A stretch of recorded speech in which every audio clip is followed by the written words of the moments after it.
네, 여러분 안녕하세요. 경디입니다. 자, 오늘도 역시나 글로벌 브리핑 시간 준비했습니다. 일주일 사이에 정말 많은 일들이 일어났습니다. 지금 우리 코스피 코스닥 지수, 즉 국내 증시를 끌어내리는 요인들이 이번에는 거시경제에서 왔다라고 해도 과언이 아닐 텐데요. 일단 중국 시장의 부동산 붕괴가 현재 예상이 되면서 글로벌 경기 침체에 관한 우려감들 역시나 대두되고 있습니다. 그런데 이 부동산 침체의 요인이 역시나 국채였거든요. 그래서 이런 부분들도 사실상 글로벌 경제 위기로 번질 수 있다라는 우려감들 계속 제기가 되고 있습니다. 그리고 지난주에 미국은 대규모의 채권 발행을 했습니다. 채권 발행을 했다, 즉 자금 조달을 했다라는 걸 의미하거든요. 그 부분들까지 제가 오늘은 하나하나 설명을 드리도록 하겠습니다. 일단 지난주 중반쯤에 미국이 국채를 발행을 했고 10년물 그리고 3년물도 발행을 했고요. 30년물까지 발행을 했습니다. 얼마나 많은 양을 발행을 했냐면 미국채 10년물만 380억 달러 하루치예요. 380억 달러를 발행을 했고요. 3년물은 420억 달러나 발행을 했습니다. 자, 미국은 국채를 발행을 해서 경매를 하는데요. 이 경매에는 정말 많은 기관과 투자자 그리고 국가적인 차원에서도 참석을 합니다. 미국채는 전 세계 글로벌 시장에서 어느 정도 최고의 안전자산이기 때문에 다들 이 국채를 사기 위해서 모이는 거죠. 최근에 국채 수익률이 굉장히 높았습니다. 이 국채 수익률이 높다라는 건 그만큼 국채의 가치가 떨어졌다라는 걸 의미합니다. 그만큼 미국채가 어느 정도 위험자산 쪽으로 가고 있기 때문에 그에 해당하는 수익률을 더 많이 배당한다. 이렇게 이해하시면 쉬울 것 같아요. 그래서 사실 미국채가 발행이 됐을 때 그리고 경매라는 뚜껑을 딱 열었을 때 미국채가 잘 팔릴까라는 부분들 시장에서 약간의 반신반의하는 느낌들도 있었습니다. 하지만 막상 뚜껑을 열어보니까요. 이 미국채 10년물이 너무나 잘 팔렸습니다. 그러니까 너도 나도 이제 미국채 10년물을 사려고 모여들게 된 거였죠. 심지어 그 당시에 미국채 10년물의 수익률보다 낮게 팔렸습니다. 낮게 팔렸다라는 게 뭐냐면은 조금 더 비싸게 주고 샀다라는 거예요.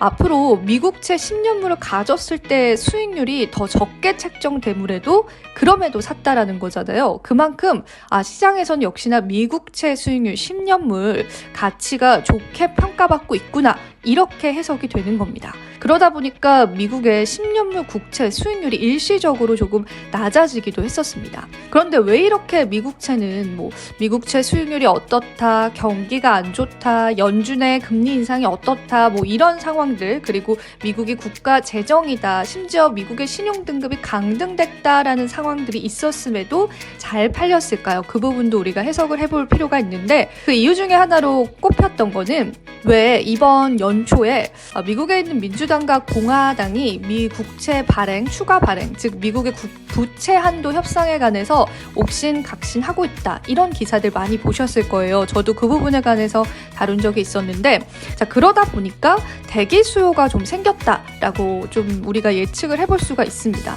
미국채를 사려고 하는 투자자가 있는데 이게 발행이 왜 이렇게 늦어지지? 라고 하는 대기 수요들도 있었고 그리고 또 10년 뒤에 미국의 채권, 그러니까 좀 장기적인 관점에서 봤을 때는 역시나 미국 경제는 건재할 것이다라는 그러한 심리적인 생각들도 충분히 영향을 끼칠 수 있다고 말할 수 있죠. 그러니까 종합적으로 이야기를 해보자면 미국이 이제 10년물 국채를 발행을 했는데 이게 굉장히 잘 팔렸다라는 것들 시장에 충분히 호재로 작용될 수 있었습니다. 그리고 바로 다음날 30년물 경매가 열렸거든요. 그러다 보니까 저도 자연스럽게 30년물도 무난하게 팔리겠다라는 생각을 했는데 막상 또 뚜껑을 열어보니까 30년물에 관한 인기는 좋지 않았어요.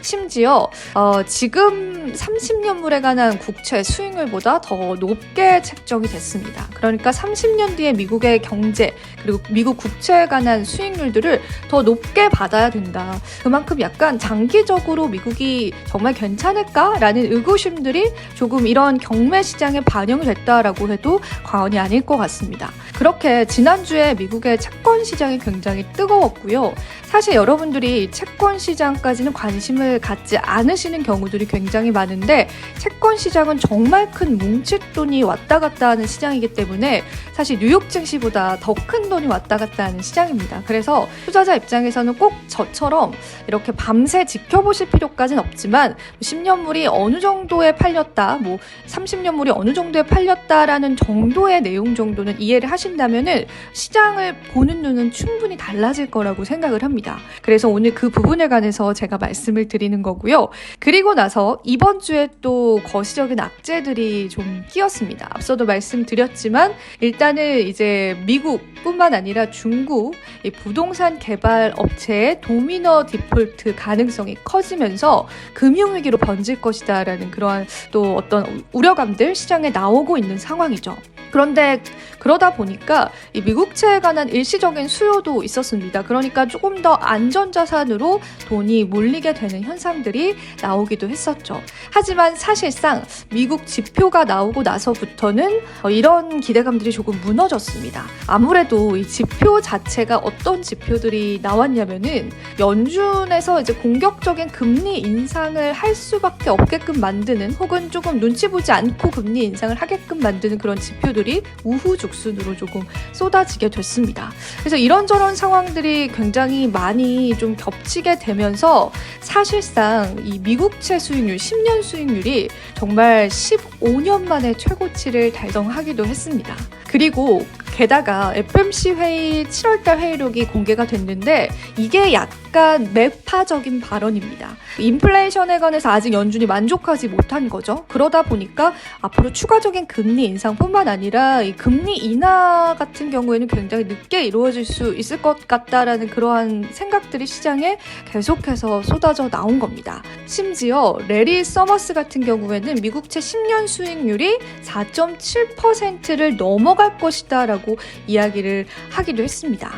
일단 지금 거시경제적인 상황이 굉장히 좋지 않습니다. 앞서도 말씀드렸다시피 페드에서는 대부분의 참가자는 인플레이션이 여전히 장기 목표를 벌써 상회하고 노동시장이 굉장히 빡빡한 상황에서 인플레이션 상승 위험을 계속해서 확인했다. 이런 발언을 했는데 이게 사실 블룸버그 통신이 해석하기에는 지난 1월달 이후에 가장 매파적인 발언을 쏟아냈다라는 해석까지도 나오게 됐습니다.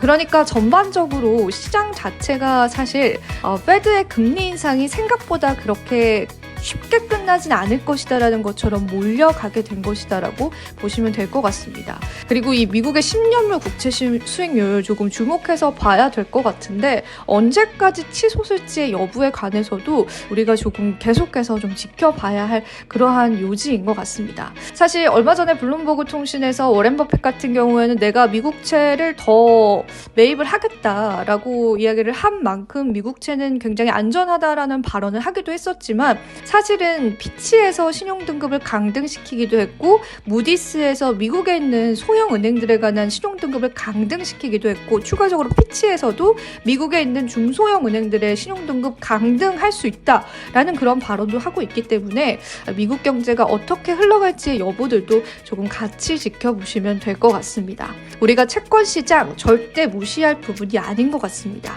사실 지난주에 이 30년물 국채 수익률에 관해서 시장의 반응이 그렇게 좋지 않았다라는 것을 아셨다면은 대충 이번 주의 상황들 아마 예상을 조금 하셨을 수도 있을 것 같습니다. 그만큼 이 투자 시장에서 채권 시장 우리가 외면하지 않고 봐야 할 부분인 것 같습니다. 자, 오늘 경디의 거시경제 이야기 여기서 한번 마쳐보도록 하겠고요. 저는 여기서 인사드리도록 할게요. 여러분 안녕.